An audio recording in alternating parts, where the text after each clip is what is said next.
Hello everyone, welcome to online class CSR Net Aptitude June 2018 part 2। इस video के अंदर हम अब आगे सॉल्व कर रहे हैं जून 18 का। ये सेकंड पार्ट है। फर्स्ट पार्ट के अंदर हमने कुछ प्रॉब्लम सॉल्व किए थे, बाकी के प्रॉब्लम्स को भी हम सॉल्व करते हैं। किस प्रॉब्लम में हमें दिया हुआ है ए स्टार बी, ये ब्लड रिलेशंस के बेसिस पर है ये वाला जो प्रॉब्लम है। तो फर्स्ट में दिया हुआ है A star B, A is means A is father of B. तो इसका मतलब है कि जहां पर स्टार रिलेशन लगाया हुआ है तो उसके अकॉर्डिंग ए हमारे पास क्या है, फादर है बी का। ठीक है, जहां पर ये ट्रायंगल है, ठीक है ना, इस तरीके से जब ये ट्रायंगल यूज किया हुआ है तो ए का रिलेशन बी के साथ क्या है, A is husband of B. Third हमारे पास है, अब ये ट्रायंगल को देखो इन्वर्ट कर दिया है, इसमें ए का रिलेशन बी के साथ है, A is wife of B. और जब हमारे पास ये स्क्वेयर आता है, स्क्वेयर यहाँ पर डिफाइन करता है ए हमारे पास सिस्टर है ऑफ बी। अब हमें देखिए यहाँ पर क्या मतलब सॉल्व करना है। सी इज फादर, सी हमारे पास फादर इन लॉ है, father in law of the sister of D. ठीक है, तो यहाँ पर अब देखो किस तरीके से रहेगा। तो सी हमारे पास फादर इन लॉ है, ठीक है, डी के सिस्टर के। तो देखो इसको अब थोड़ा सा ब्रेक करना पड़ेगा प्रॉब्लम को। स्टार्टिंग में मैंने सी लिया है और लास्ट में लिया हुआ है डी। तो डी की जो सिस्टर है, अब सिस्टर के लिए क्या यूज करेंगे, यहाँ पर हम स्क्वायर आएगा। अभी हमें नहीं पता कौन है सिस्टर, ये जो सिंबल्स हमें दिए हुए हैं। वैसे तो यहाँ पर देखो हर एग्जाम्पल में जितने भी ऑप्शंस दिए हुए हैं सी ई एफ डी, सभी के अंदर यही है। तो अगर इस तरीके से हम लें तो फिर ऐसे लिख सकते हैं, सभी में अगर एफ ही यूज करना है तो सेकंड प्लेस पर। तो ठीक है, एफ जो है वो डी के सिस्टर है। अब यहाँ पर सी एफ के लिए है फादर इन लॉ। तो फादर इन लॉ के लिए देखो हमारे पास अब इन रिलेशंस के हेल्प से पूरा डिफाइन करना पड़ेगा। तो पहले सी को बनाना होगा ई का फादर। तो सी यहाँ पर हमारे पास है फादर ऑफ ई, ठीक है। और ई हमारे पास क्या होना चाहिए, अगर ये डी के सिस्टर है तो ई हमारे पास होना चाहिए एफ का हस्बैंड। तो यहाँ पर जो रिलेशन आएगा कौन सा आएगा, अब देखो सी फादर है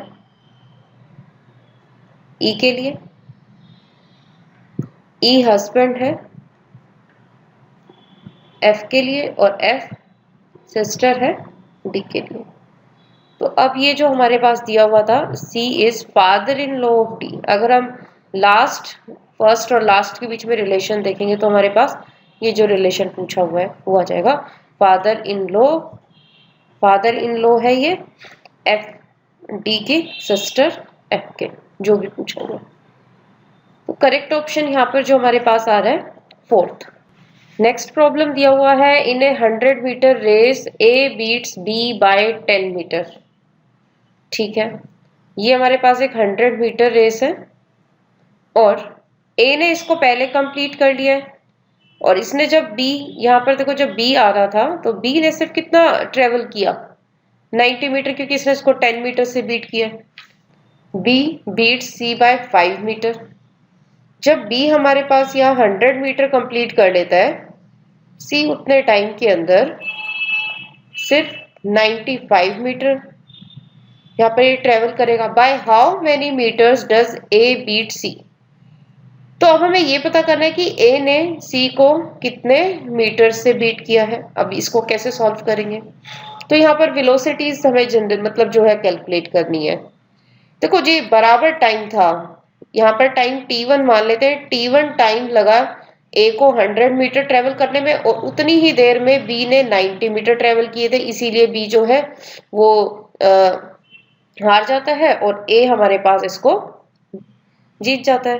तो यहाँ पर 10 मीटर्स का ये जो गैप आया था, ठीक है ना, तो जितने टाइम में ए ने ट्रेवल किया है उतने ही टाइम में बी ने ट्रेवल किया है, पर 10 मीटर लेस ट्रेवल किया है। ठीक है, टाइम तो इक्वल रहेगा। अगर दोनों का टाइम हम इक्वल रख दें यहाँ पर, ए का भी और बी का भी, तो टाइम का एक्सप्रेशन क्या रहता है, और वेलोसिटी कंसीडर कर लेंगे।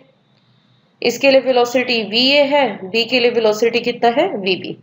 तो टाइम का एक्सप्रेशन होता है डिस्टेंस बाय वेलोसिटी।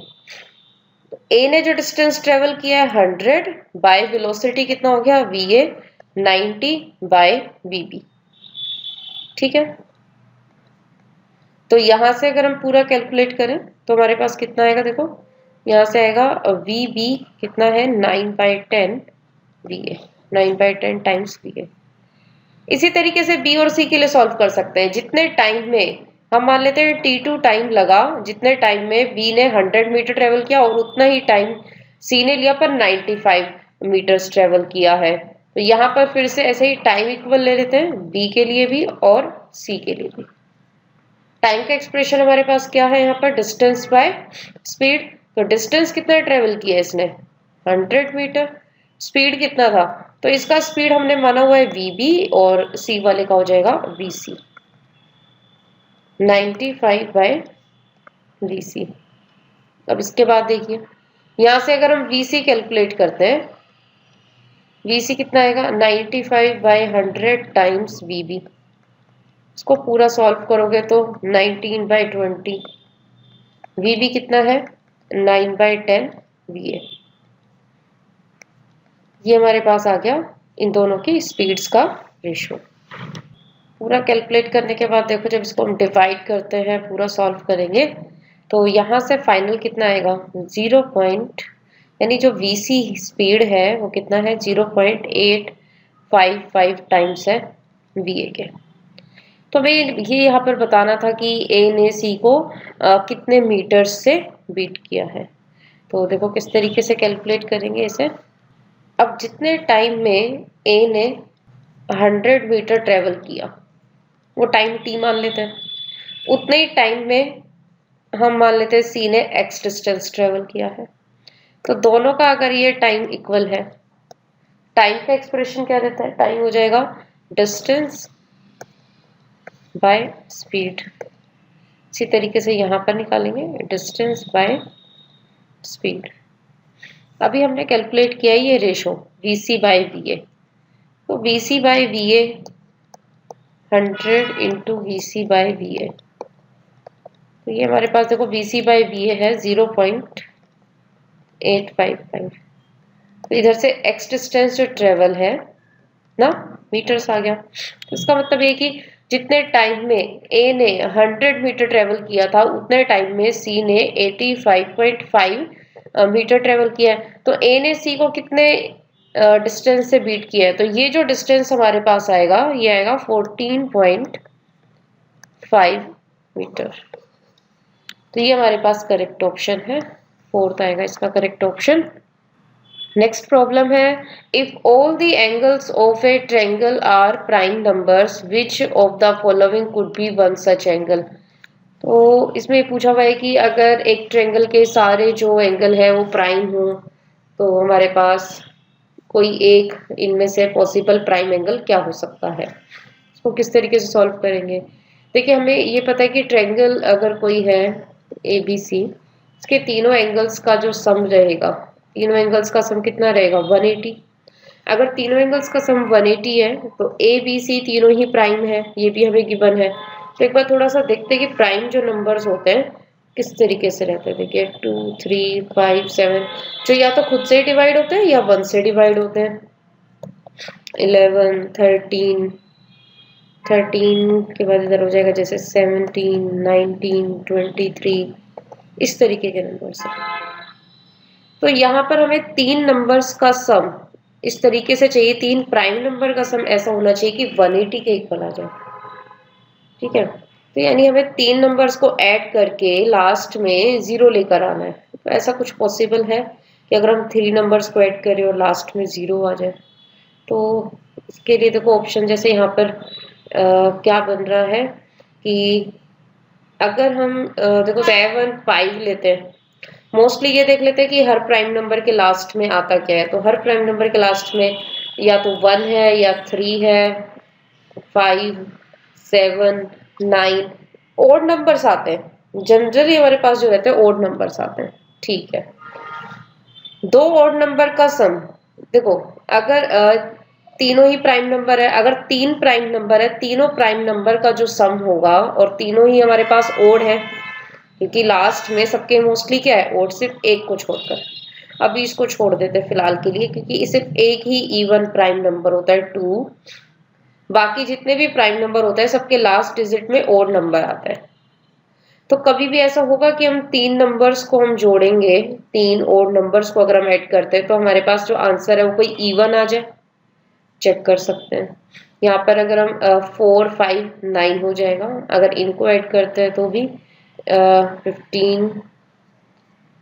तो सभी जगह देखेंगे तो ओड नंबर ही आएगा।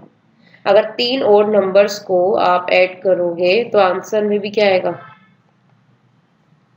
Odd, if A B C are odd numbers. तो हमारे पास तो आंसर इवन आना चाहिए। इवन आने की कंडीशन क्या है, 2 ओड नंबर होने चाहिए और एक इवन नंबर होना चाहिए, और इवन प्राइम नंबर एक ही है 2। इसका मतलब ये हुआ कि एक वैल्यू तो आपकी हो गई है फिक्स 2। ठीक है, a प्लस बी 180 में से अगर 2 सब्ट्रैक्ट कर देता है 178। अब यहाँ जो ऑप्शंस दिए हुए इनके लिए चेक कर लेते हैं सभी के लिए। देखिए कैसे चेक करेंगे। हमारे पास दिया हुआ है a प्लस बी इक्वल 178, ये आ गया। ठीक है, अब हम ये देखते हैं कि possible values of a and b। a की वैल्यूज जो ऑप्शंस में आई हुई हैं उनको यहाँ पर लिख सकते हैं, जैसे 89 है, 79 है, 59 और 29। तो b कितना होगा, b हो जाएगा 178 माइनस a। इस केस में b सॉल्व करते हैं, 178 माइनस 89। तो यहाँ पर हमारे पास 89 ही आ रहा है। अब 89 भी हमारे पास एक टाइप से प्राइम नंबर है। ठीक है, तो इस केस में हमारे पास पॉसिबल 3 एंगल्स क्या होंगे, 2 89 89, और सभी हमारे पास प्राइम नंबर है। अगर हम इधर चेक करते हैं 178 minus 79 99 not a prime number, incorrect option हो जाएगा ये, क्योंकि एक जो नंबर है वो प्राइम नहीं आया। इसके बाद नेक्स्ट के लिए अगर हम चेक करेंगे तो देखिए इधर हमारे पास कितना आएगा, ये भी हमारे पास एक डिविजिबल नंबर है, 7 से डिवाइड हो जाएगा अगर इसको हम 7 से डिवाइड करते हैं तो ये भी एक प्राइम नंबर नहीं है। फिर इसके बाद अगर हम इसके लिए चेक करें तो देखिए इधर हमारे पास कितना आएगा, ये भी एक प्राइम नंबर आ गया है। तो 2 ऑप्शन हो सकते हैं जो करेक्ट हो सकते हैं। तो हमारे पास 2 ऑप्शन करेक्ट है इस केस में, फर्स्ट भी करेक्ट है और फोर्थ भी करेक्ट है। देखिए नेक्स्ट प्रॉब्लम दिया हुआ है, a water tank that is 40% empty holds 40 litre more than when it is 40% full. How much water does it hold when it is full. तो यहाँ पर दिया हुआ है जब एक टैंक 40% एम्प्टी होता है तो उसके अंदर 40 लीटर ज्यादा पानी होता है जब 40% फुल होता है। तो सबसे पहले तो 40% एम्प्टी को हम क्या कह सकते हैं, 40% एम्प्टी को हम कह सकते हैं 60% फुल। तो कहने का मतलब ये कि जब टैंक 60% फुल होता है तब टैंक के अंदर जो भी पानी है वो 40 लीटर ज्यादा है, किससे, जब वो 40% फुल होता है। ये इक्वेशन है यहाँ पर जो हमें सॉल्व करना है। ठीक है, तो हम मान लेते हैं let tank holds total amount of water equal to x litre. तो x लीटर है पानी टोटल इसके अंदर, और x लीटर का अगर 60% कैलकुलेट करेंगे कितना होगा।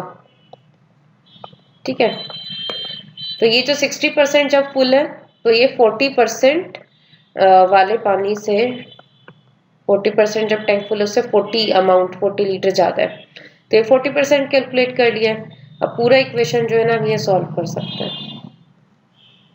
10 जो है 10 से पूरी इक्वेशन को मल्टीप्लाई कर लो। 6x 400 इधर हमारे पास आएगा 4x। 2x equal 400, x equal 200। तो हमारे पास जब टैंक पूरा फुल है तो इसकी कैपेसिटी कितनी है? 200 लीटर। इस वीडियो के अंदर अभी हमने कुछ प्रॉब्लम सॉल्व किए हैं। CSR नेट एप्टीट्यूड के लिए थे, और ये जो एप्टीट्यूड है वैसे तो सभी सब्जेक्ट्स के लिए इसका सिलेबस कॉमन है, पर हमारे पास फिजिकल साइंस और लाइफ साइंस के लिए सेम एप्टीट्यूड आता है, सेम पेपर होता है बिल्कुल। अगर आप लोगों के लिए ये वीडियो सीरीज हेल्पफुल है तो आप इसको लाइक कर सकते हैं और सब्सक्राइब कर सकते हैं, और इसके अलावा अगर कोई और क्वेरी है तो आप लोग हमें मेल कर सकते हैं। हमारा मेल आईडी है govt.exam11@gmail.com। Thank you.